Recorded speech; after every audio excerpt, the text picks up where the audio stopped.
Hi. So Declan, you were online about 10 minutes ago. So if you've been waiting by, thank you. The screen's shaking.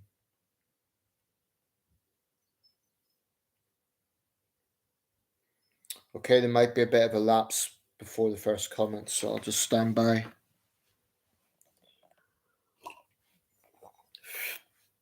Declan, if you're online, hello.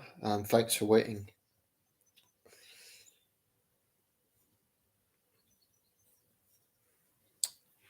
There may be a lapse, people. If you want to comment, there may actually be a little lapse. So, if you're wondering why your comment's not appearing, that's probably the reason. I mean, a time lapse. I think it's a few seconds, but no one's online now, so I'm talking to myself.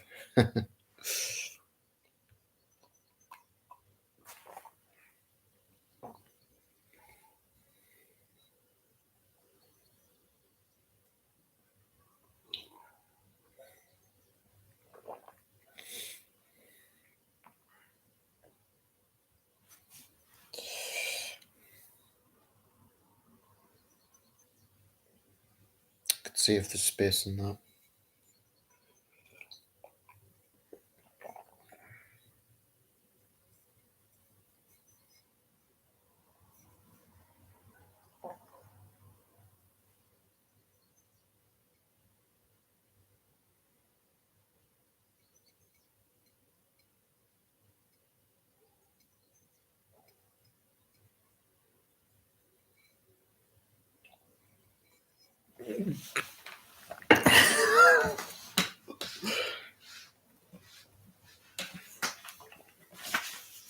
Hi, Carl. Welcome.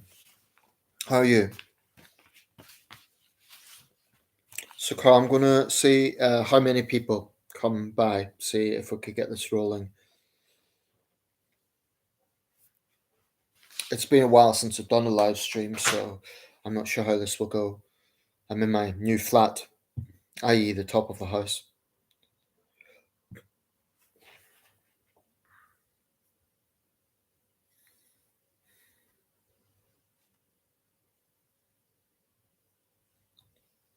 So, hope all is good, Carl. Things going well for you?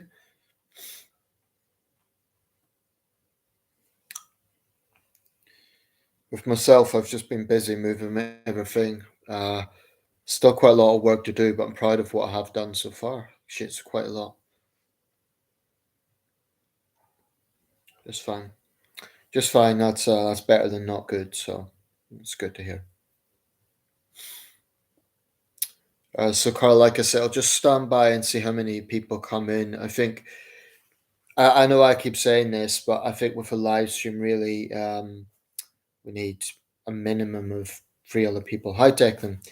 Um, yeah, thanks for standing by, Declan. I've been busy. Honestly, that's why I haven't done this for a while.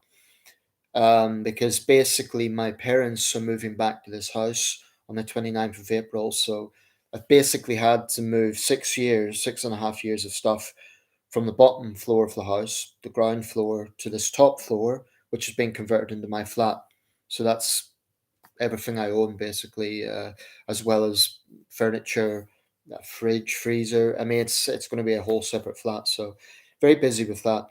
Um, yeah, I mean, with news, I don't watch news as regularly as I used to. Not necessarily because it's depressing, just I'm so damn busy. But talking of news, Lily Savage died today. The drag artist, Paul O'Grady, comedian, drag artist, entertainer. So that's sad news. My mum said he was only 67. I actually thought he was older than that because he seems to have been around for a long time. So that's sad news. What else in news have we seen? The King has made his first state visit to Germany. It was going to be France, but of course the riots put those plans off. One thing I did find depressing was that mass shooting in Nashville. In the school there, the religious school. I don't know if you guys heard about that, but it just like it's like a never-ending cycle over there. And I have personal concerns because I've got a niece and three nephews in an American school in Georgia, I just do not understand the mentality of, in this case, they allowed the shooter. There's different things being said about the person, that it was a trans woman, that there was a history of mental illness, but the point is they let her have weapons. It's just, I can't fathom that someone with mental illness would be allowed weapons. Been a lot of depression news, but if one positive COVID seems to have been faded off. Yeah, that's true. I mean, it's almost now in March 2023, COVID's not an issue here anymore. Sometimes my Chinese students ask me, how's the COVID situation in the UK? And I have to say it's basically non existent, it's gone. Having said that, my friend has been complaining. He's been very, he has flu like symptoms and he's got a sore throat and stuff recently. And he usually drops by on Thursdays. So I hope he doesn't have COVID because I don't want to go through that in a rather selfish way. I don't want him to pass it on. Um, yeah, but there's a lot happening, of course. I've just got the eye beside me here. The new new First Minister of Scotland, Humza Yousaf. Um, I think the independence thing's going to fall dead in the water, but I think he has red flags anyway for some of his positions. I mean, I don't trust the guy, but maybe more about that in another video. I might make a video about it actually after I've read those papers. Okay, but yeah, you're right, Declan. That is definitely one positive. Carl, do you think the next election will be 24 and 2024 or 20th of January 2025 as legally required? I assume you mean our parliamentary general election. Um, that's a question. It would be in Sunak's interest to prolong it, obviously, because the Tories aren't doing well in the polls, even with Sunak somewhat rebounding the Tories' trust levels a little bit. But yeah, Sunak isn't going to call an election any sooner than he has to. But I think Labour will definitely push for a 2024 election. Um, but yeah, 20th of January 25. If that's the case, let's assume that that is when that it's a very late date of January 25. Then, well, actually, that would be a long gap, because that would be 5 years and 2 months since the December 2019 election. But would mean that Sunak at that point will have been in office for 2 years and 4 months, which isn't a lot of time, but it's longer than Liz Truss. Um, yeah, I personally think that Sunak. I mean, remember it's the government that has the final say. I think they'll pull it off as long as they can, hold it off as long as they can. Plus, not had any restrictions since July 21. Absolutely. Hi Nathan, what is going on with American shooting in school? Why can't America have gun control? I mean, are Americans stubborn to have guns controlled? Yeah, that's a question, right? I mean, to be honest with you, I'm not even American, but I don't know when you tuned into the live stream, but I was just saying, I mentioned that a few minutes ago. I have a niece and three nephews out there because of my brother's job. He lives in the United States, so they're in a school out in Georgia, and honestly, every time things like this happen, I know they'll be coming back to the UK this year, and I know their mother will be pleased to come back. My sister-in-law, she was seriously thinking about getting Kevlar jackets for her children. But I think there is a fundamental, I wouldn't say Americans, I think that's a slight misconception, because I think there are actually a lot of Americans who know there is a problem and they want to change it. I think the problem is the gun lobby remains powerful and the Republican Party remains stubborn. And this is a party issue because overwhelmingly Democrats want change and Republicans don't. So it is a partisan issue, unfortunately. It shouldn't be, but it is. Um, and, as president, Biden can only do so much.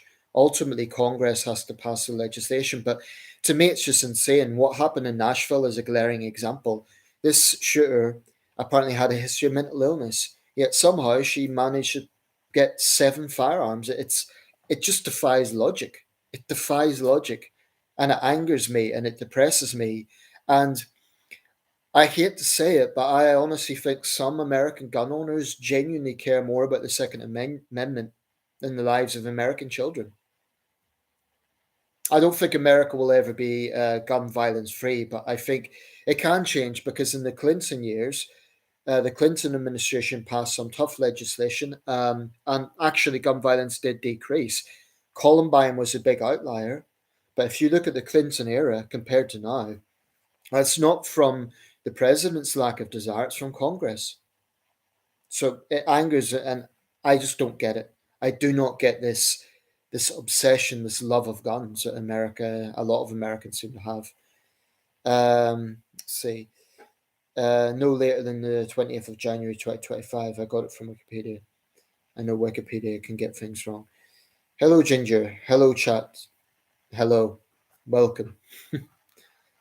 Actually, some would say it's a red hair. It's been a while since I've been called Ginger, but there you go. Yeah, I mean, it's often Britain and America are spoken about interchangeably, but it is one thing that, thank God, we don't have in this country is that gun violence epidemic. I mean, I'm not saying we're totally free from it. There was that shooting in Plymouth a few years ago, but the point about Britain is when it happens is big news, precisely because it is quite rare. I just, goodness, there isn't that situation here. Okay, guys, I don't know if you can hear a slight buzzing. I am using my new laptop, which has had problems recently, and sometimes there's like the kind of windy noise coming from the speakers. I don't know if you can hear that. I do hope the Tories don't get in again. Yeah, I mean, for me, I have very mixed feelings. I'm not a Tory voter, and I definitely have. There's things I don't like about the Tories. I don't like that sometimes they do seem to, I don't know, scapegoat some of the most vulnerable.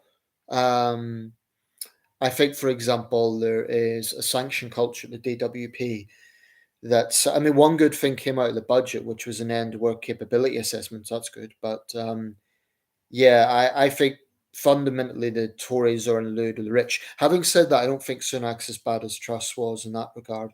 But I have misgivings about Labour. You may have seen my recent video on that. I don't get the mindset of Republicans. Yeah, neither do I, Carl. I can hear the buzzing noise sometimes.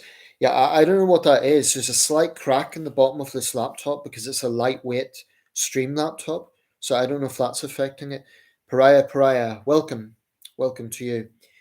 Yeah, I don't get what this buzzing is. It might be something to do with that. They're getting really cruel with the benefit system again. Yeah, something, Declan, I thought it was too brief to last. I remember during the pandemic, it actually was quite easygoing in the sense that all the interviews were on the phone. They weren't, they just seemed that, oh, if the Tories suddenly went soft, it seemed like, because I was signing on at that time, and there was no real obligations in the same way as before. I'm not saying there shouldn't be, but I mean, something seemed to have changed.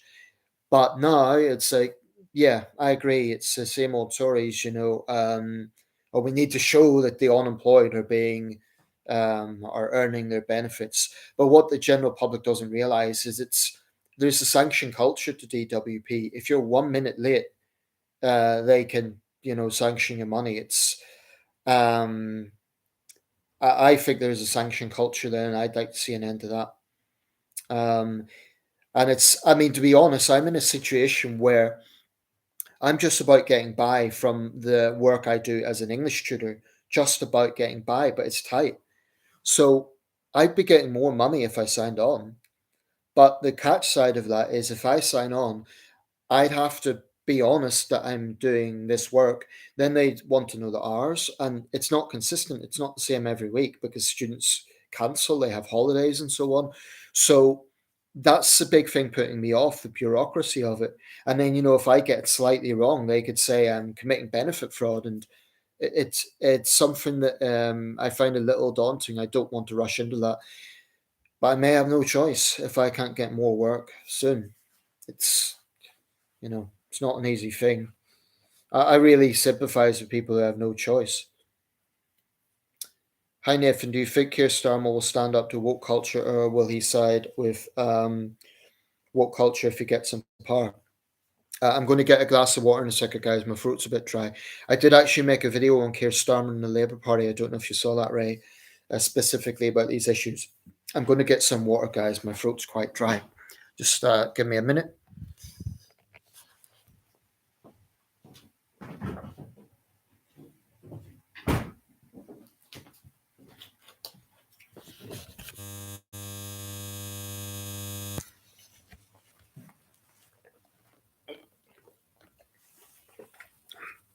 That's refreshing. Plain water in a fridge. That's nice. Yeah. So Ray, the short answer is no. I don't trust Keir Starmer to stand up to it. I think he's part of it. Basically, to summarize what I said in that video, I'm okay with Starmer's foreign policy. I have no big concerns about that. I don't think he's a Corbyn. I don't think he's an anti-West ideologue. His positions on Ukraine and China and so on are all. I'm very comfortable with that. But domestically, I mean, for example, Starmer and Rayner talk tough on crime, or they have done so recently. But there's words and there's actions, and I am not so sure. I mean, Labour, for example, hasn't done enough to condemn Just Stop Oil, and there's this big debate over the Tories policing bill. People say it will take away the right to protest. The thing is, what people need to understand is why that was brought in. Sorry, I'm going off on a tangent here, but it was brought in precisely to deal with the likes of Just Stop Oil, who were not peacefully protesting. They were pissing off a lot of the public, and really, I've monetized this video, so I don't know if that will affect the monetization. But yeah, I don't entirely trust him on law and order. And as for the woke thing, it's worse than that. Actually, it's not just Starmer taking the knee and all that sort of stuff. He has failed to stand up to Islamists in his midst, i.e., Labour councillors. That incident recently in Wakefield, where the young boy basically had death threats, Starmer should have been really vocalising condemnation of that, and he was silent. So I think he's far too timid on too many issues. Um, I don't think he's stupid. I think he's probably a capable leader, and clearly he's done enough to keep Labour high in the opinion polls. But I don't. I'm not quite ready to vote Labour yet. What would get me to vote Labour is if they can prove that they will be tough on crime, and if they distance themselves from wokeism and start speaking out against Islamism, and then I might vote Labour.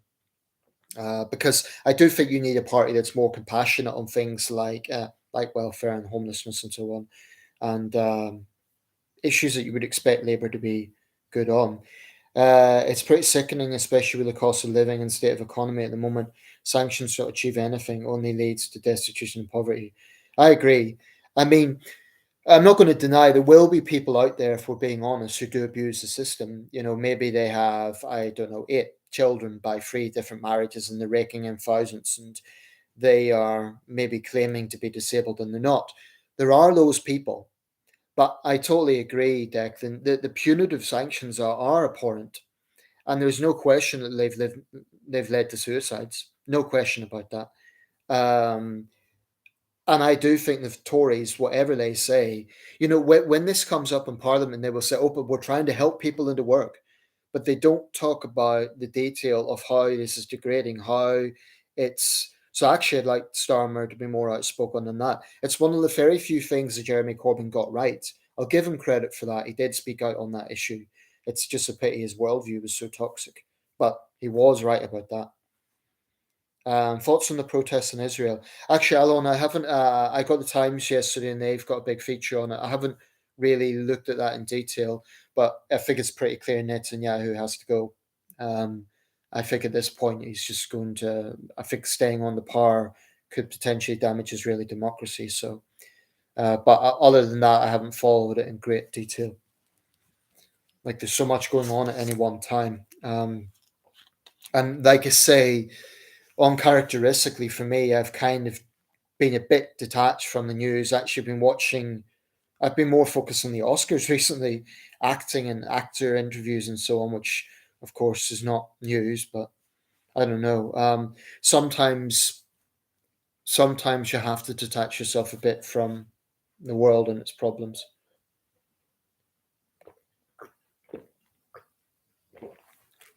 That's good. But yeah, I think that Netanyahu has to go. The shooters' guns were procured legally through their parents, made efforts to ensure they didn't have any access to guns. More poignant is the trans day of vengeance radicalization that caused us. Well, in response to that, pariah, I don't know if you're American or, but there's a problem with gun violence in America, and trying to pretend that guns aren't part of that, and frankly, with all due respect, is delusional. Guns are part of the problem of gun violence. It's just an easy access to them. And by the way, I was going on the report saying that. this person had mental health problems and they had access to guns. But you know, that even brings in an issue. If their parents had guns, if they were gun owners, then they were irresponsible gun owners if they allowed this mentally ill person to get their hands on them. So whatever way you look at it, I mean, okay, you mentioned the Trans Day of Vengeance. I did hear something about that. There was something going around the internet. I haven't looked at it in full, but apparently it's being debunked. There's a picture showing a trans activist with a gun and with a poster. Apparently that's been debunked. So just be careful what you're taking as truth. But you know, I've made my views on the trans lobby clear. I think they could be quite aggressive and quite militant in how they're going about things. Um, but you know, this gets into whatever problems you find on the social spectrum, whether it be far left or far right or militant trans activism or whatever it is, you make easy availability of guns into that equation. Um, I mean, I would give this example. In a country like Britain, which doesn't have this culture, we have issues with mental health problems. We have youth alienation. We have people with anger problems. But you know, if someone has a problem with something in the workplace in the UK, at most they might swing out and get fired. In America, they'll bring in a gun and shoot the place up. It's the problem is guns. There's no there's no way to gloss that over. Um, Hi Nathan, did you see on the news where Rishi Sunak said he will crack down on antisocial behaviour?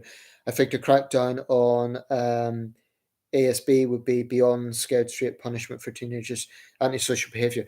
Yeah, the thing about that is, I mean, I welcome it cautiously, but I think they're getting the priorities wrong because apparently it's going to target aggressive begging. Okay, that's a problem, but I didn't see any mention of youth gangs. It seems to be like soft targets. I mean, don't get me wrong, an aggressive beggar is a nuisance, and you know that's wrong. They should be tackled. But youth gangs terrorize the public, and they seem immune from justice. You know, how many cases have we had where fathers have been killed for trying to defend their property, and some youth gang literally beats them to death? I think there needs to be. So you know, it's good that Sunak's talking tough, but the Tories always talk tough. I don't know. We'll see how this plays out, and maybe it will have some effect. I actually have a theory though about law and order when it comes to this. Actually, politicians can make new legislation, and the Tories always promise this. But actually, there's a deeper problem, which is the entire system. So, politicians make the legislation, but the sentencing council, we shouldn't underestimate, they have a big say in sentencing guidelines. So, you know, they are advising the government. And it's just passing the buck because judges claim that their hands are tied. I don't believe that's entirely true. I think they've got a certain degree of flexibility in aggravating and motivating factors. Um, so they pass the buck. They say their hands are tied. The sentencing council say they're merely advising, and they pass on these guidelines to judges, and judges make the decisions. And then the government says, you know, I've written to the Ministry of Justice about this, and they say, "Oh, we can't interfere in the judicial process." So all of these people are passing the buck, and the end result is you have a public that's disillusioned. I honestly think this is a very deep problem, and it goes beyond just temporary promises to crack down on crime. And we need actually, I think, an institutional change in the entire legal system. I'm not suggesting that the government interferes in the judicial process, but I think the judicial process needs to be much, much more accountable. I think judges need to be more accountable. I think the sentencing council, frankly, needs to be elected, or at least its head does. I could talk about this all day. It's something I feel very strongly about. Sorry, a few more comments coming through here, so I'll just backtrack a bit. Um, so yeah, that's my response to that, Ray. I think I welcome it, but you know, I mean, what does it mean? It means that the police, and anyway, aggressive begging, I thought that was, you know, I thought that was an offence in the first place. So I'm not sure if it really changes anything.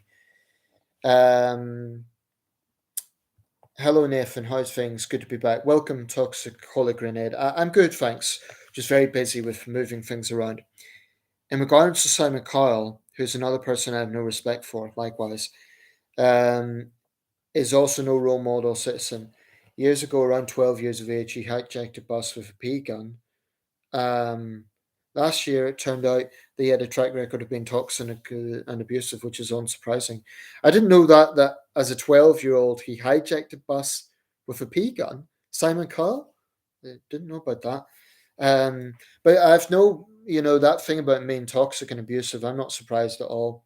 While some news outlets interviews do interrupt guests without a doubt, I dislike that practice as well due to arrogant and obnoxious it is and wouldn't let the person in question finish their answers, whether it's valid or invalid. Are you referring to Piers Morgan? Because he's notorious for doing that. Even if they have justification for doing so, they're just poor excuses for doing what they do in order to gather answers from them. We have legal guns here, though, like that Plymouth Nutter, so maybe it's more an American mindset. I don't know. Yeah, Tom, we have legal guns, but there is no way that the system's comparable. I mean, in Britain, well, that Plymouth incident was an outlier. A, because it happened in the city, and B, because it was a rare case of the police being very lax on the gun issue. But if we look at the other mass shootings in Britain, they've all been in rural areas. So Cumbria, Hungerford, Dunblane, they were all either small towns or rural areas. The significance with that is most of the guns in Britain tend to be in rural areas, tend to be owned by farmers. Now, I'm not naive. There are gangs in London, Birmingham, and Liverpool that have guns, but uh, I think it's undeniable that Britain's gun legislation has played a part in our low gun violence rates. And we do. I mean, we have a mass shooting about once a decade. That's the facts. In America, it's every few weeks or every few months at least. With respect, I don't think it's comparable. We have legal guns, but there's no way that guns are as easily available in Britain as in America. I think that Plymouth case was an outlier. I think there was some big questions around that. But yeah, I agree. Though it is the American mindset is part of it, but I also think gun legislation definitely factors in. Australia's another example. After the Hobart massacre in 1996, they toughened their gun laws. They haven't had a major mass shooting since, not one, not on that scale anyway. I mean, what some American gun people will point to is, oh, well, Switzerland has a lot of guns, Italy has a lot of guns, but if you actually look at gun ownership, I remember a woman who was very pro guns made this point about Italy recently. So I looked it up, and true, Italy has a lot more guns than Britain. Uh, some of that may be because of the alpine regions. There's, I don't know, maybe farming or maybe hunting as a pastime. I'm not sure what that is, but yes, a lot more guns than Britain. But no developed country comes close to the United States in terms of gun ownership. Not one. Even countries like Canada, Italy, Switzerland, Germany, which have a lot more guns than Britain, it's not even close to American levels. Um, so I think there's a fundamental American problem there. Okay. Let's see. Think we should ban all of them. No dangerous animals here, and hunting is not a valid reason. Um, yeah, I mean, I get your perspective if you're coming from an animal welfare point of view, but I guess I'm thinking more about public safety. But well, I'm not sure about that. I mean, I would say anti-terrorism police, because you have a situation where you have an active terrorist. They need to be taken out. There's no other way to do it. So as long as those officers are highly trained and vetted, which certainly, given the state of the Metropolitan Police right now, is important. Also, I think that there would be a case for farmers having guns to protect the livestock from foxes. But other than that, I think it should be heavily curtailed. One other thing, maybe Olympians, like the Olympian, what's that called, where you have the shooting event and there's other events mixed into that. But even then, getting the guns through airport security and stuff. Um, so I'm anti-guns, but broadly speaking, but I wouldn't. I think universally banning them might not work. There'd be a few areas where they may be needed. Ah, I think it's the soup I had. I had a lot of salt in it. It's made me dehydrated. Hi, you made a video about grassing. I know Liverpool has no grassing culture. Does Sunderland have a no grassing culture? I think using the word grass should be a criminal offence. Yeah, I mean, Sunderland and Liverpool are similar cities. Sunderland's smaller, of course, but there's definitely a similar culture. I mean, I could testify to personal experience. I had a kid threaten me with some mobster who I'd never heard of at the time. Probably it was just a veiled threat because I doubt this mobster would have done anything, but because he was in prison at the time and he wasn't gonna. I'm guessing the kid just went around and used his name whenever he didn't get his own way. Um, but yeah, I agree. Actually, I think it should be seen as harassing witnesses. I think that term "grass" should be tantamount to harassing witnesses, or an air rifle for them to scare them with no bullets. Well, that could maybe be looked at, Tomo. Fair enough, but yeah, yeah, that's a fair point. But I don't know how practical it would be. I guess it would depend on the if it was practical or not. But yeah, I'd like to see. I think I've seen people try to argue that we should have gun culture here in the UK. You know, as a deterrent for criminality. The problem with that is, like, let's say homeowners had guns. If it got into the wrong hands, you're going to have countless accidents. Um, I don't think anyone loves guns more than Americans. Yeah, I'd agree with that. I mean, it's there's something intrinsically in the culture over there, and I must admit it's alien to me, whereby someone said something very poignant and sinister, which was that when America decided that the mass murder of children was an acceptable price to pay, it shows that nothing's going to change. Because if you had, children slaughtered at Sandy Hook and in Uvalde last year, I mean, you can't get any worse than the massacre of children, and nothing changes. So this just shows that there is, I'd even call it sort of sickness, this love of guns. It's, I'll tell you one notable celebrity who's very anti-guns. I discovered this recently, may be surprising to some people, because actually he's conservative in other areas, and that's Sylvester Stallone, Rocky. Apparently, he had a close friend killed by a gun in the, I don't know, it was way back in the 70s or the 80s, but that's made him anti-guns ever since. And I didn't know that until recently, because Hollywood, even Hollywood left wingers, tend to be more muted on the issue of guns. It's just such a toxic issue. You know, they're outspoken on race issues, they're outspoken on a lot of things, but when it comes to guns, but one thing I would say though is, it's important to recognize there are many Americans who want to see change. So I don't think it's right to say all Americans are pro guns. I think there's actually a lot of Americans who are anti guns now. And every time one of these atrocities happens, it probably increases that pendulum on the side of being anti-guns. But nevertheless, it's this mindset of, well, we need guns to protect ourselves from these criminals. Yeah, it's a vicious cycle, because if you make guns easily available, then the criminals get them. I mean, they have this pathetic excuse, so well, the criminals will get them anyway. But that's a bit like saying, if there's a fire, well, the fire's going to spread anyway. That's not do anything about it. It's kind of pathetic, in my opinion. And to be honest, I'm pleased I don't live over there at times, primarily for this issue. Yeah, I did see the congressman car with his family holding guns. Just that's perverse. I mean, the thing is, he's not breaking any laws, but it's just, if I was an American, though, I'd want a gun. Can't beat them, join them, but don't want gun spreading here, no way. Yeah, I mean, in the American context, I always say I support gun ownership for example, protecting their homes and that sort of thing. What I can't accept is this idea that, this hostility to common sense legislation. Because most gun owners, if they were asked basic questions about gun control, they'd probably agree. But they've been told that gun control is this big, scary socialist thing. Oh, it's gun grabbing, it's taking away your guns. In 8 years of Obama's administration, no one had their guns taken away. No responsible gun owner, had their guns taken away. So it's just a scare campaign. Remember the time I was talking about educational businesses like various schools, colleges? Yeah, I think I do. Um, To start off, I'm basically saying for democracy to escalate, evolve to the point where it gives birth to a new aspect, which would be rule of law, as opposed to rule of law. Let me just read that again.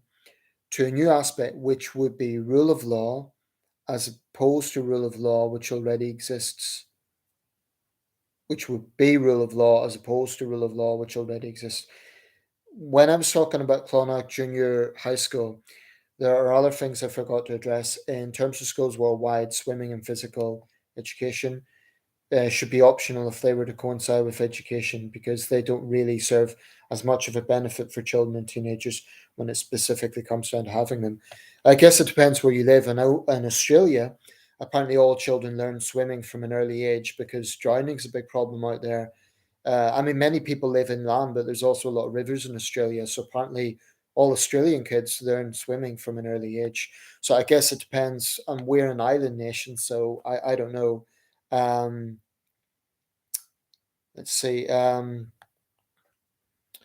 When I had made it clear to the teacher that I'd rather not take part with the class when it came to swimming, she wrongfully berated me and told me to go into the store in the classroom, and I was honestly terrified and saddened. Yeah, I think that's awful to single students out like that to humiliate them. It's not right. 18, I had done nothing wrong whatsoever, and that's another thing when it comes to abuse of power and discipline.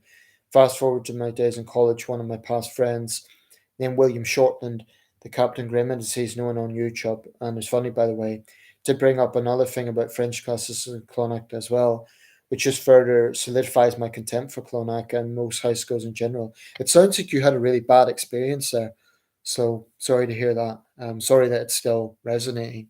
He explained that at any point he mispronounced the French words, he was given detention. That's absurd. A good teacher would simply help the student out or correct them. I mean, detention should be for bad behaviour, not for that. The principals are no better.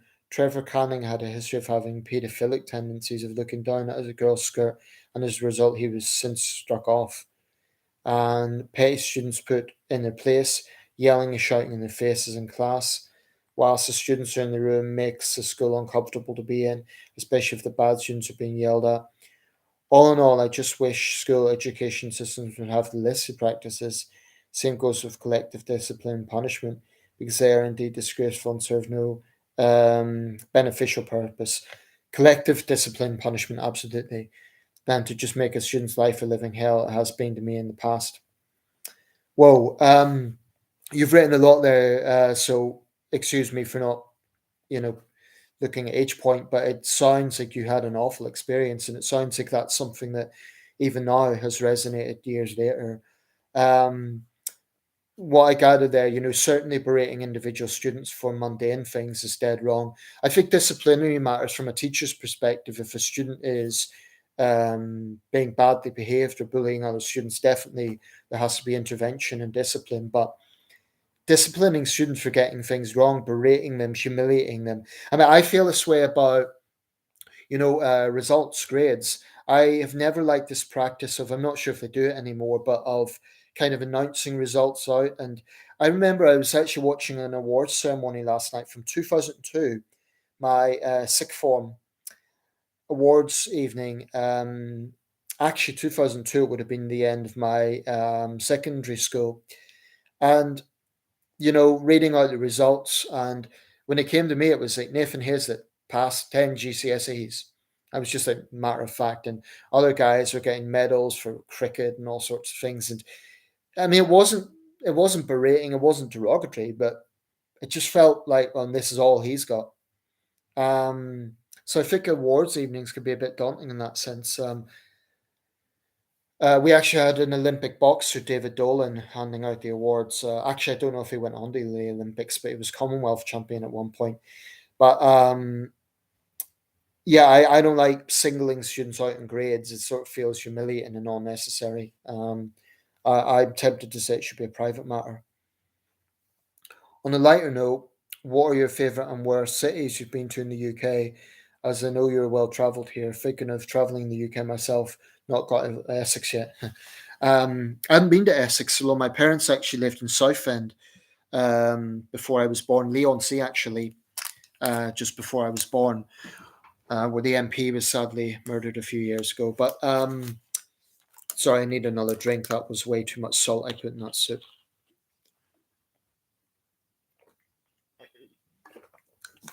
Yeah, I haven't travelled for a while. The last new place I went in the UK was Lancaster with my dad. Historic old town. We went to the castle, which is still a working prison. Interesting place. If you like history, Lancaster's a good place to visit. It's not very big, so you can get around it in a day. Um, but my favorite and worst places, it's hard to say. I'm someone who can appreciate all cities in a different way. I mean, there's places like Hull, and let's see, Dundee, which are not really tourist places, yet they still have some interesting things. Um, I like Edinburgh. I've always liked Edinburgh, but it's a tourist city. It is a beautiful old city. Let's see, Birmingham. I've always had a soft spot for Birmingham. I think it's because I studied in Wolverhampton and I live near Birmingham, and I think the second city is. Yeah, I have a soft spot for Birmingham. I don't really have a worse place because I'm quite open minded. I tend to see something good in everywhere, even places that have a reputation, so to speak. Um, let's see, there's places I haven't been to. I don't think I've been to Derby. I don't think I've been to none of the South Coast cities. I haven't been to Plymouth, Portsmouth, Southampton, Brighton, Norwich. I haven't been to um, Leicester. I went to Leicester with my dad in 2010. That was a good day out. Historic old city. We went to a good Indian restaurant. So I'd recommend Leicester. I'm trying to think. The bigger cities: Birmingham, Manchester, Glasgow, Liverpool. I've been to those places a few times each. But honestly, there's nowhere that I would say I really disliked. And all cities, there's something that stands out. So I don't really have a favorite. I mean, even here in Sunderland, if someone was visiting Sunderland, there's a lot of things I would show them to say, well, look, we're not a shithole. Um, it's the sort of place that kind of, it's one of those places, and there's many of them in the country. Sunderland, Wolverhampton, where else? Probably Northampton. They're kind of overshadowed. They don't get much attention, but they actually have some things that are worth seeing. Um, let's see. Okay, I'm just scrolling down. How about you, Tomo? Do you have a favorite city? By the way, I like London. I know it's a cliche, but I do like London because there's always something new to see in London. I mean, I'm not saying I would like to live in London, the high crime and the prices, but London is a great world city. It is. I mean, yeah, I do. I do like London, and I love the tube. I love just traveling around the London Underground. Some people find it stressful, but I'm not talking about getting to work. I'm talking about just the feeling of the Underground, and it's unique. There's no other system like it in the world. So it's been a while though. It's 2015. 2019 was the last time I was in London, but that was only briefly. Let's see. I'm sure there's places I haven't been to that I'd like to go to. Um, what do you think of Labour's plan for abolishing the House of Lords? I don't think it's going to happen anytime soon. I mean, I don't know if mixed feelings on it. I'd actually preserve it as some sort of museum. I wouldn't, because of the history, purely because of the history and because it's um, a historic building. I would preserve it in some sense. But as for the institution, does it have purposes? I'm not sure that it's completely useless. I mean, whenever you get new legislation put through, it is important that it's scrutinised, and the Lords does serve a purpose in that regard. But it's too big. There's far too many peers. I maybe wouldn't totally abolish it, but I would reduce it. Maybe that would be a compromise. But in terms of totally getting rid of it, if that is to be the future, then at least it should be preserved as some sort of museum or something. Um, and then we'd have one chamber. There's a lot of questions around that actually, but it's definitely something that will come up. Really liked your video talking about respecting women or showing courtesy in contrast to simping. I know how you hate that word. Yeah, you're right. I do hate that word. So thanks. I always try to make videos relevant, and to be honest, it's interesting you mention that because I've had some bad experience with women recently. So this idea of respecting women, it shouldn't be misunderstood as letting women walk over you or letting disrespectful women or women who treat you badly get away with it. That's not quite the same thing. So that's what I was trying to drive at with that video. And we put it this way: if a guy punches me, I'll probably punch him back. If a woman hits me, I'll restrain her, but I'm not going to punch a woman in the face. I'll be shocked, and I'd probably, press charges against her or something. But there's just certain fundamental. I don't know. There is a difference between the sexes, and there's no getting away from that. But that's again, it's a complex subject and maybe one for another video. Hi Nathan, I don't know if this is true, but are Chinese very shy people? When you went to China, did you find the Chinese shy and reserved?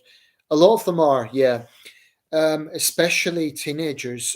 They have a more youthful mindset than the Western counterparts. For example, a 16-year-old teenager in the West might be quite grown up in their attitudes to things. I'm not saying mature, but grown up. In China, a 16-year-old can have the mindset of a child. They're quite innocent in that sense. A lot of them, especially the girls. Shy, certainly they can be, but that isn't universal. I had one or two classes where the students were a bit more outspoken, and there were a few bad boys who like to try my patience. But overall, yeah, I think it's a fair or an accurate reputation. They are quite a shy people. Not as a nation state, they're far from it. It's very bombastic. I would say arrogant these days. But as a national characteristic, yeah, that's true on some level. Although it depends, I would say it depends because not when you get a group mindset, then they can be quite nationalistic and bombastic, actually, especially with some perceived injustice. They can actually be quite vocal and quite. I remember when I was working for my local university, we had a lot of Chinese students, and when they were in the group, they were definitely not shy. They were quite, sometimes they would push the boundaries, but individually, yeah, I would say it's a fairly accurate stereotype. A lot of them are. Let's talk about hypocrisy. It might be strange to say this. I might see why in a moment.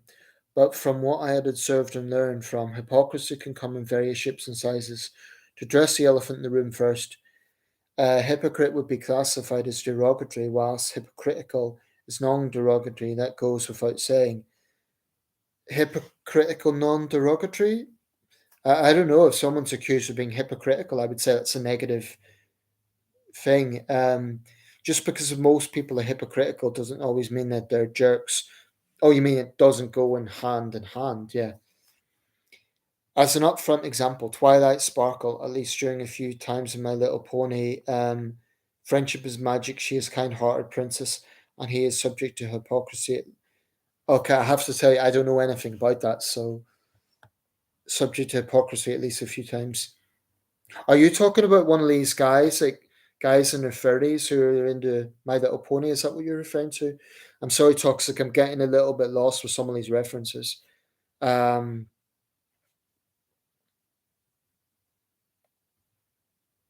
it also depends on the actions of the hypocritical person in question. Where I'm driving with this is to make an example. If someone is being hypocritical, they're not always jerks, malignant individuals. Okay.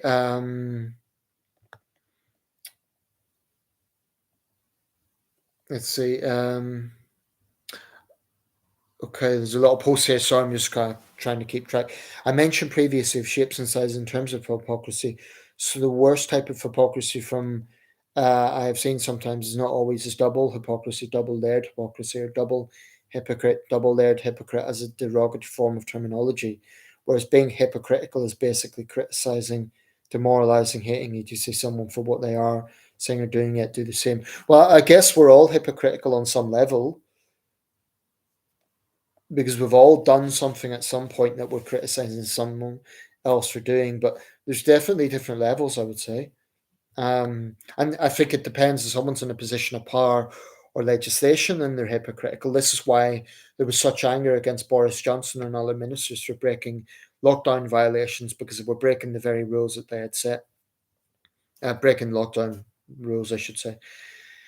Whereas being hypocritical is basically, yeah, I've read that.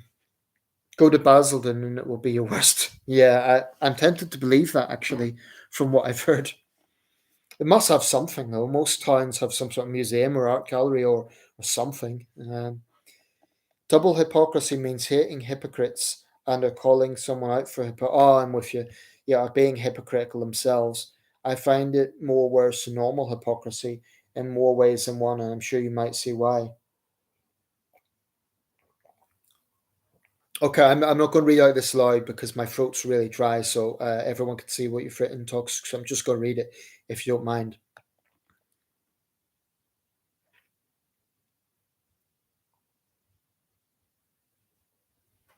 Maximilian Robespierre, is that the guy you're referring to?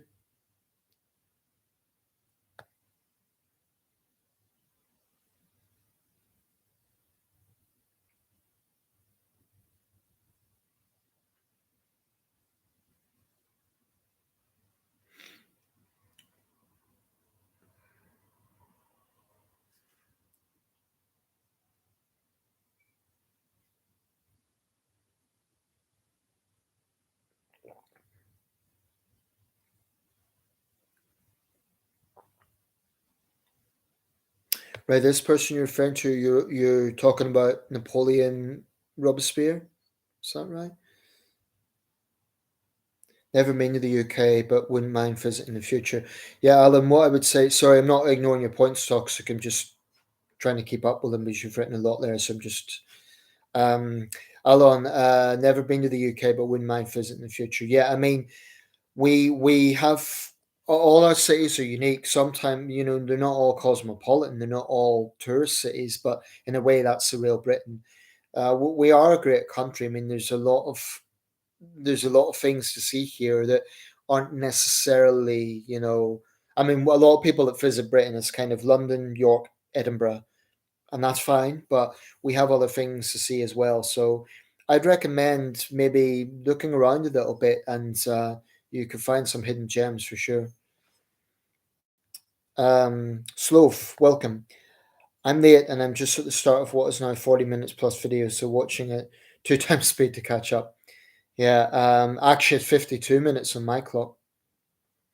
Actually, guys, I'm going to round this up quite soon because my throat is quite dry today. But it's actually been a good session, so thank you all for coming by.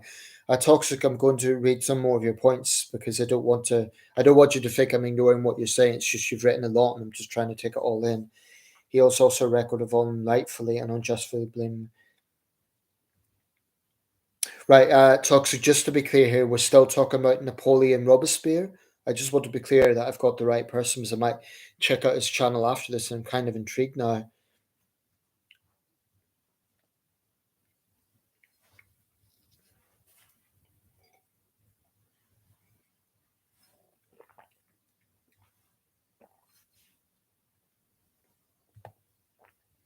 Jeremy Hambley. Well, since we're on the subject of hypocrisy, Toxic, I'll tell you one thing that really, as a freelance journalist, I'm reluctant to even say that because I haven't formally started yet, but I have trained as a freelance journalist. I look at the big names in the industry, and one character who stands out is John Pilger. He's an Australian journalist, and he has mountains of experience. He's been everywhere. He's reported from war zones. He's unquestionably shown individual courage. But one thing I really find hard to stomach is journalists, particularly journalists, who pretend to be just seeking the truth, yet, particularly in recent years, and Pilger is guilty of this, they pander to the Russian regime because the worldview is shaped by criticism of British and American foreign policy. Now, I want to be clear about this. John Pilger's obviously a lot more experienced than I am, so people might say, "Who am I to criticize him?" But I just think it is rank hypocrisy to talk about, and I actually have the same criticism with the director Oliver Stone, because both these people make a big thing about holding truth to power, right? Accountability, holding truth to power. Yeah, they both pander to Putin, and it actually disgusts me because they're in a position of power. One is an influential film director, the other is an influential journalist, and they both have shamefully kowtowed to the Putin regime, and it just is it's inconsistent with the narrative of holding account to power. Um, I really have a problem with that. So yeah, I tell you what, Toxic, could you do me a favor? Before this live stream ends, if you just make a reference to the YouTubers you're talking about, I might actually check them out. Just write down the name of the YouTuber. I think you mentioned because you've got a lot of references there. To be honest, it's I'm trying to keep track. So if you just put a reference to the YouTubers that you're referring to, I'm going to look them up afterwards because I'm kind of intrigued. But thanks for your contribution there. Apologies, I can't keep up with all of it. When you were talking about George Galloway on him trying to sue Twitter for designating him as well as his news platform, it might be a good idea for YouTube to also officially designate other channels, YouTubers like the Quartering. I'm sure there's a lot of hypocrites on YouTube. But to be honest, on the point of hypocrisy, I'll just say this: probably we are all guilty of it. I probably am myself at some point. But I think the key is to be aware of what we're guilty of and aware not to be seen as a hypocrite, to be aware of, well, if I'm calling this person out, am I doing that myself? So you mentioned double hypocrisy. That's why we have to be careful. So, for example, just now I've criticized John Pilger. So let's say I become a freelance journalist and I get the success that he's had or the prominence that he's had, and I suddenly start being a yes man for any particular government, then I suppose I'd be a double hypocrite in that sense. Um, the first responsibility of journalists is to hold is the truth. That's their job. Beyond anything else, is to establish the truth. So yeah, Toxic. If you could just put a list of those YouTubers or those particular individuals that you were referring to, I'd appreciate it, so I could reference them. I like my hometown Brighton the best, but not really being past Essex. So actually, I was speaking to another subscriber recently who visited Brighton a few days ago. So he was talking about his experience. I like parts of West London, seeing the Hindu areas. Not a fan of East London, but I like going to Romford. Yeah, I know West London much better. I don't know East London very well. The only reason I know West London reasonably well, around Marylebone, Kensington, and Chelsea, is that when I was at university, there used to be this discount railway offer on the Chiltern Railways, I believe it was, and that was basically Birmingham New Street to London Marylebone, and it was a good price. So that's why I got to know that part of London fairly well. Um, let's see. Pariah. With all the IPs going to public domain in the near future, like Superman, Mickey Mouse, and Conan. Conan, you mean Conan O'Brien, the talk show host, or Conan the Destroyer? Anyway, do you have any plans to make your own adaptations for these characters? Me? I'm not that into superheroes, to be honest, Pariah. I'm not like, but that's an interesting question. To be honest, I'd like to think I have enough creativity of my own to come up with my own characters. In terms of I write short stories, I'm a creative person. I'd like to think I had enough creativity of my own to come up with my own characters. What I have thought about though is some form of fan fiction, or like, I don't know, maybe extending on the Narnia series, because I grew up with Narnia as a child, like The Lion, the Witch, and the Wardrobe, and I have thought about extending on that. But yeah, let's see. And yes, I am a brony, right? So that's people who are into My Little Pony, right? That's interesting, Toxic. Maybe because there's a lot of attention on that culture, so maybe we could have a live stream where you talk specifically about that. Maybe we could designate live streams for one particular subject. I haven't thought about that idea before. Oh, Twilight Sparkle's a female pony character. Okay. Um, I kind of guessed that, but I wasn't entirely sure. Maximilian. No, Maximilian Robespierre. He's an Irish blogger. Hi Nathan, what do you think of Catch Online Predator with Chris Hansen? I'm not surprised, Chris. I am surprised, excuse me, Chris Hansen does not get angry with the Predators when he confronts them. I've seen a little bit of that. I've mixed views on it. On one hand, these people, they always come up with the same excuses. Oh, I wasn't going to do anything. I was just looking. I was just talking. But that's dubious. It's a bit like those who say that there's a difference between downloading child porn versus actually abusing a child. The problem is those who are just downloading it, in inverted commas, they're fueling the abuse. So without that demand, there wouldn't be abuse, or at least there'd be a lot less abuse because this evil practice wouldn't be put onto the internet. So that's why they're just as guilty, because they're fueling that trade. But I suppose you could extend that argument to say cocaine users in London or Los Angeles are fueling drug wars. It's this issue of demand and supply, and then that can get into murky areas where you really expand it. Um, but I've seen a little bit of the show. I know one of the criticisms of that show is that it amounts to entrapment, where they may not actually have committed a criminal offence, or where it's like one of the criticisms I've heard of the show, and I haven't seen that much of it, is that sometimes they will actually get the actress to goad the predator into inviting her to his place, which amounts to entrapment, i.e., they'll try and encourage him to commit the crime in order to expose him. Now, I've mixed feelings on that. I think they probably would do it regardless. So I don't entirely endorse the entrapment philosophy. That is that, oh well, it's unfair because you're tricking them. But I do think someone who's attracted to children is dangerous potentially. And but I don't know about making it a show. I mean, you say for example, he never loses his temper. In a way, in plays he doesn't, because then you'd have a sort of Steve Wilkos type situation. Like, I mean, what would he do? Would he go in and just beat the hell out of them, or would he just yell at them? In which case, I think, to be honest, from a journalistic point of view, I know why he probably doesn't.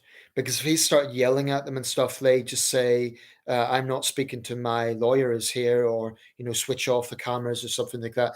So probably it would be a double-edged sword, because if he yells at them, he's not going to get any communication, and that's obviously what he's looking for. But I do know the show has been criticised for entrapment, so I don't know what you think of that, Ray.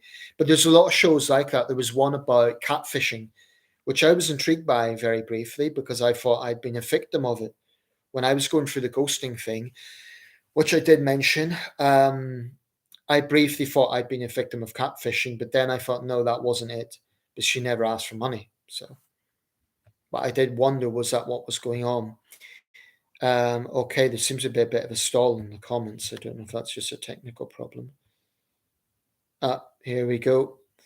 Goodness, there's a lot coming through here, guys. Just bear with me a second.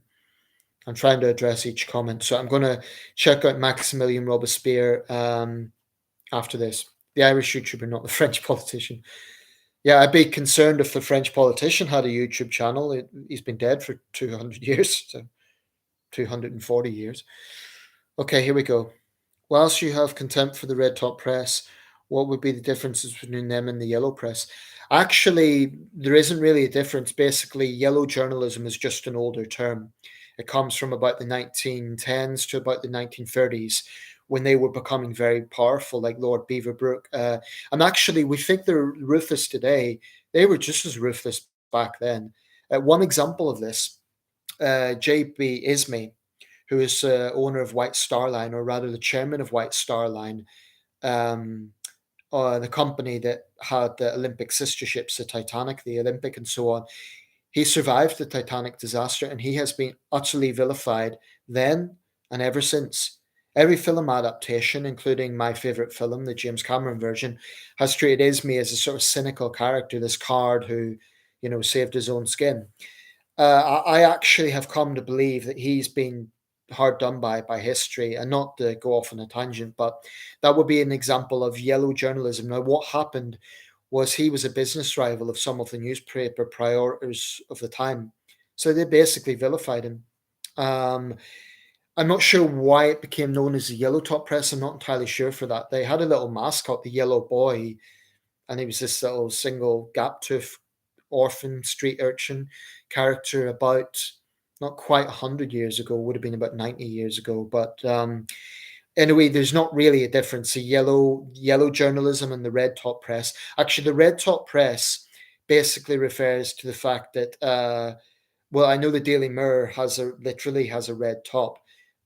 Tabloid is actually just the size. That's all it refers to, just the size of the format. And actually, technically, the Times is tabloid size now. The only paper that we still have that's traditional size is the Daily Telegraph, which is hard to read because you have to fold the thing out. It's like a map.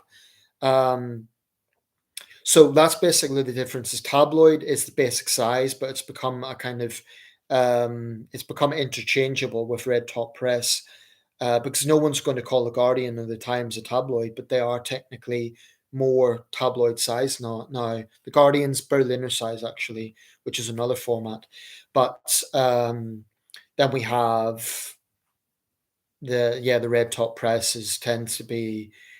I think it's because there was a red font originally used. It's something to do with that. I'm not 100% sure, but that's a good question. Let's see. Conan the Barbarian, I guess. Yeah, I remember that film. It was very cheesy. That might have been Conan the Destroyer I've seen. Have you been to the Westfield Mall in Stratford? No, I haven't. I think it's the biggest in the country now. Outside of that are the Blue Gates in Kent. The Metro Centre is one of the biggest up here in Gateshead. I think it's in the top five of those out of town shopping centres. I mean, they're huge, so very exhausting to get around. I've been to the Trafford Centre as well. I've been to the Trafford Centre, the Metro Centre. I think I may have been to Merry Hill in Dudley, which is the West Midlands equivalent, but I'm not 100% sure about that.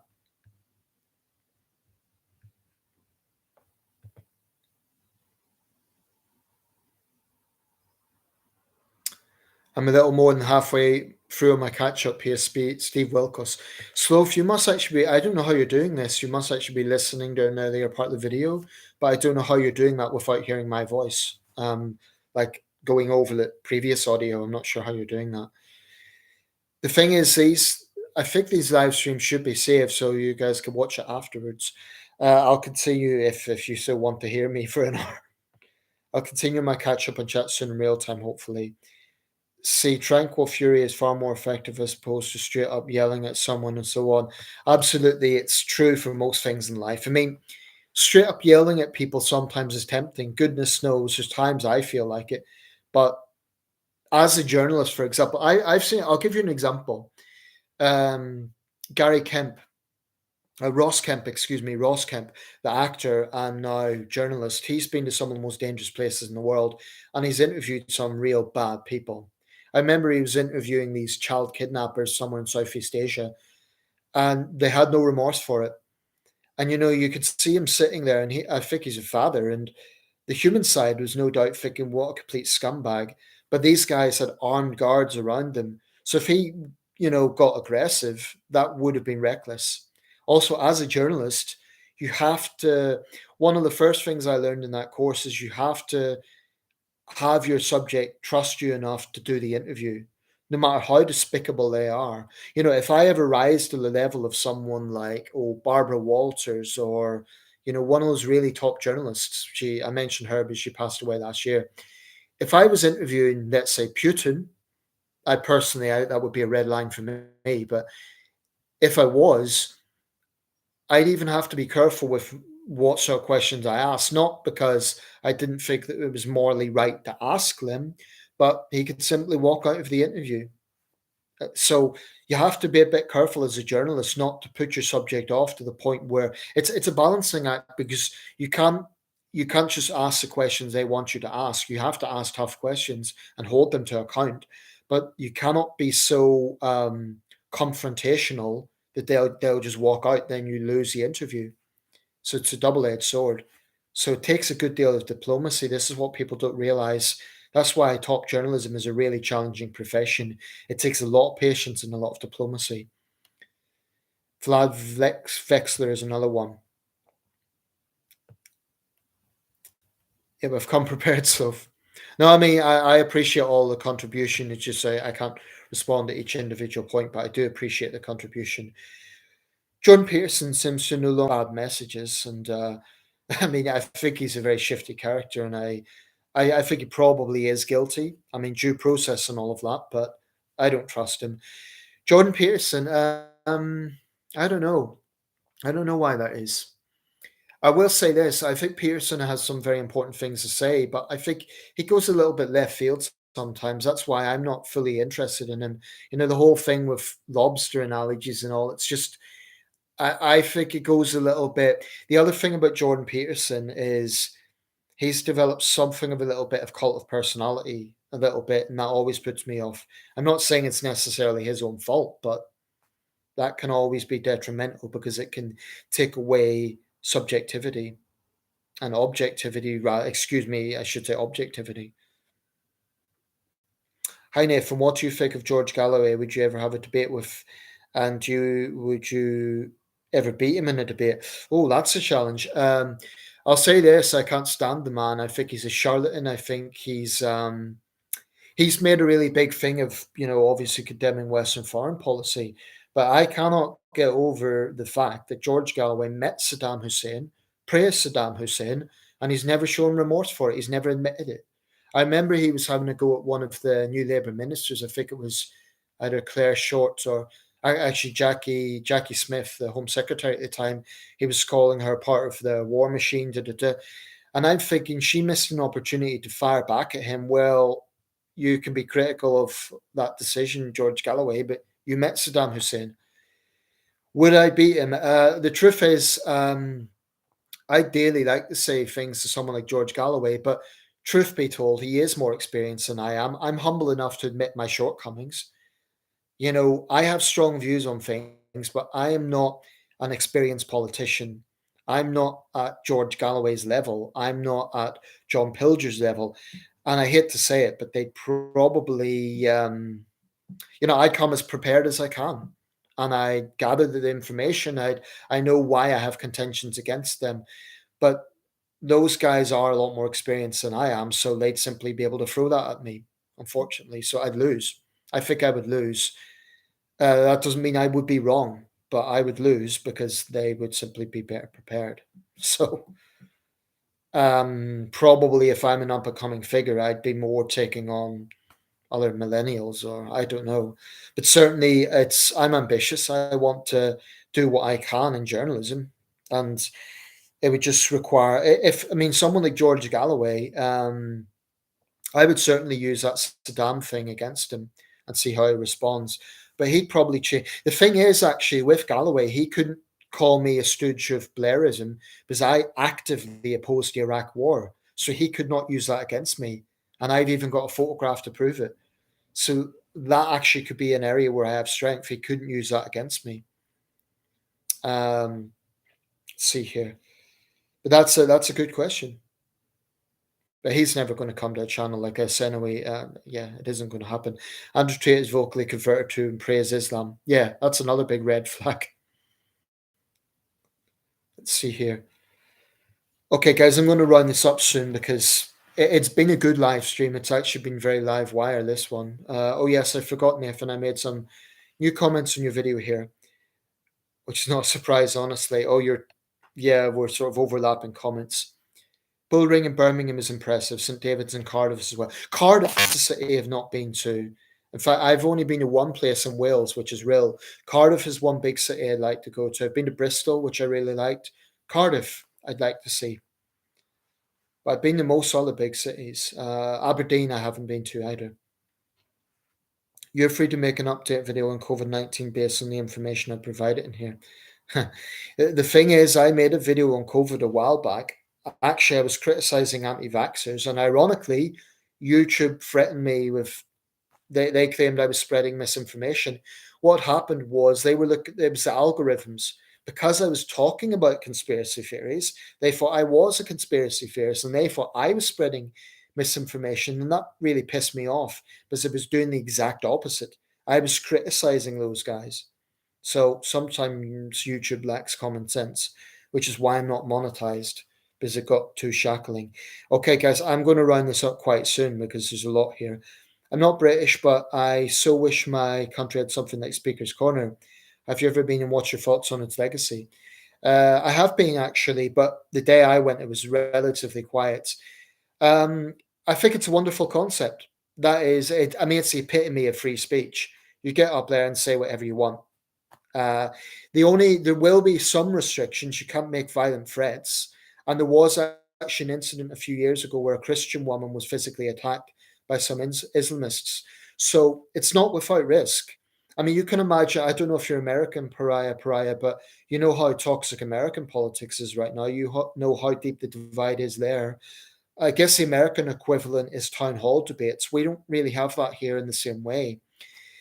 Um, Broadly speaking, I'm in favour of Speaker's Corner. I think it gives something to London as a city. I think it's sort of thing. I don't think it's the only city that has it, but the other Speaker's Corners around the world are modelled after the one in London. I think it's a good thing, but people need to be aware if they're talking about something really controversial. I mean, let's say you had a Putin supporter gets up and they're praising Putin, and some Ukrainian nationals are there. It could potentially get ugly, understandably so. If you have a Holocaust denier and you have Jewish people, if you have, I don't know, a male chauvinist pagan feminist drop by, there could be potentially situations where there are real tensions and there's a potential for violence. So that's the only caveat. You know, absolute free speech comes with risks. But we do have laws against, threats, and I think there should be. Pearson is a grifter and nothing more. Yeah, to be honest, I'm not quite as enamored by Jordan Peterson as some people are. I initially, he caught my attention because of the whole cancel culture thing, and he'd speaking out against trans ideology. But since then, I don't know. I'm not overly enamored by him. I think he's become a little bit of a cult figure. Sometimes I think he goes a little bit left field. It's good to be too busy sometimes, like if it keeps us checking the news too regularly. Absolutely, and I am with moving things around. I've no choice. Don't worry, I can go out of my way to download the video in case that happens and then preserve it. Well, I don't think you need to go out of your way, Toxic. I think what happens is when I upload this, I think I'll see if there's an option. I hope I don't press the wrong button, but to kind of preserve this live stream, I'll see what happens. But you know what? If I'll be doing these regularly again, so this has been a good one. Thanks a lot for all your contributions. Good having you here, Pariah. Yes, absolutely welcome. I always welcome new subscribers and new contributions, whether you agree with me or not. It's always good to have a good, diverse range of opinions. Never been a fan of Peterson, find him to be overrated. I'd be inclined to agree, Alan, actually. That's the impression I get. Actually, it's the COVID-19 update video. Okay, guys, I'm going to round this up. So I'm going to check out Maximilian Napoleon, or Napoleon Maximilian. I think that was it. He sounds intriguing. He's the guy you were mentioning about gaming and so on. Sounds intriguing. Okay, guys, thank you all for your contributions. I'm not going to do a name check because I'll miss someone out. I don't want to do like an Oscar speech and forget to name someone. I saw one recently, Anthony Hopkins, I think, in one of his speeches. He's won twice for Best Actor. He he was going through the actors and he almost forgot Robert De Niro. I think it was Anthony Hopkins. To be honest, recently I've been hooked on Oscars acceptance speeches. Yeah, just quite interesting to study human behavior and so on. Okay, when centrist says diverse, he actually means diverse, not just woke diverse. Absolutely. I mean diversity of opinion. I don't mean next box check, guys. By the way, whilst we're here, can I just want to know how many black contributors we have and women and trans people, because if I'm not meeting a quota, I'm not woke enough, and that's a joke. That's a joke. But seriously, I do welcome everyone. Even all joking aside, I welcome trans people. If you want to engage in any of these debates, I'm not going to shut you out. We might disagree, but I'm not going to shut you out. Maximilian Robespierre, thank you. That's the thing. I mean, I've never silenced people for disagreeing with me. I have had to take action against a few trolls, which is a different matter, but I never silence people for disagreeing with me. Okay, thanks a lot for your contributions, everyone. Have a good day. And yeah, thanks a lot. It's been a good live stream. Okay, Maximilian Robespierre. I'm going to check him out. Have a good afternoon, everyone, or evening now. Take care, everyone. Bye bye.